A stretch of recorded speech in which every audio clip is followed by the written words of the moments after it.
Praise the lord. మీ అందరికి కూడా happy friendship day. ఈరోజు ప్రపంచం అంతటి కూడా ఫ్రెండ్షిప్ డే సెలబ్రేషన్ జరుపుకుంటున్నారు.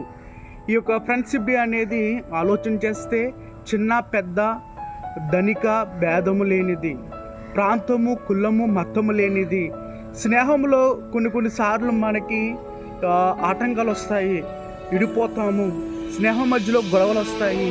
కానీ మనకి ఏదైనా సమస్య వచ్చినప్పుడు స్నేహితులు మనకి దూరం అయిపోతారు. కానీ నిజమైన స్నేహము ఎప్పుడు కలుగుతుందంటే సామెతల గ్రంథము 17వ అధ్యాయము 17వ వచనంలో చూసినట్లయితే, నిజమైన స్నేహితుడు విడవక ప్రేమించును. అంటే నిజమైన స్నేహితుడు విడవడంట. మనకున్న బాధలోను కష్టంలోను ఇబ్బందులు ఉన్నప్పుడు విడిచిపెట్టడు. అది నిజమైన స్నేహము. ఆ స్నేహం నీకు కావాలంటే యేసయ్య దగ్గర దొరుకుతున్నది. యేసయ్యతో నువ్వు స్నేహం చేస్తే ఆయన నిరుడు ఎడబాయుడు నిత్యమును నిన్ను నడిపిస్తాడు. ఆయన నీ కష్టంలోను నీ బాధలోను ఆయన నీకు తోడై ఉంటాడు. ఆయనతో స్నేహం చేయి. ఈ రోజున దేవుడిని ఆశీర్వదిస్తాడు. God bless you my dear friends.